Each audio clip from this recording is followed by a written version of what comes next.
खबर शामिल करते हैं। फकीर वाली से अदालत में रिट क्यों की? इंतजामिया ने जिद में आके हाई कोर्ट और कमिश्नर के हुक्म को हवा में उड़ा दिया।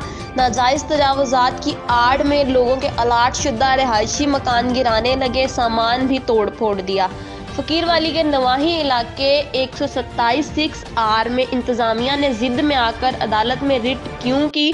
रेवेन्यू बोर्ड अदालत और कमिश्नर के हुक्म को हवा में उड़ा दिया। लोगों के अलाट शुदा रिहायशी मकान गिराना शुरू कर दिए, सामान भी तोड़ फोड़ दिया। प्राइवेट मशीनरी के जरिए मकान गिरा दिए, जिसकी वजह से औरतें और बच्चे सर्दी में बेयारो मददगार रात खुले आसमान तले गुजारने पर मजबूर हो गए। असिस्टेंट कमिश्नर हारूनाबाद, तहसीलदार और नायब तहसीलदार ने अदालती हुक्म को भी हवा में उड़ा दिया और फिरौनियत का मुजाहिरा करते हुए लोगों के रिहायशी मकान गिरा दिए।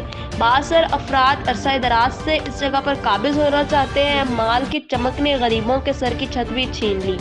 लोग इंसाफ की दुहाई देते रहे, मगर इंतजामिया ने अदालती हुक्म मानने से इनकार कर दिया। लोगों ने वजीर आला पंजाब, चीफ जस्टिस और आला हुकाम से फौरी नोटिस लेने और इंतजामिया के खिलाफ कार्रवाई करने का मुतालबा किया है। रिपोर्ट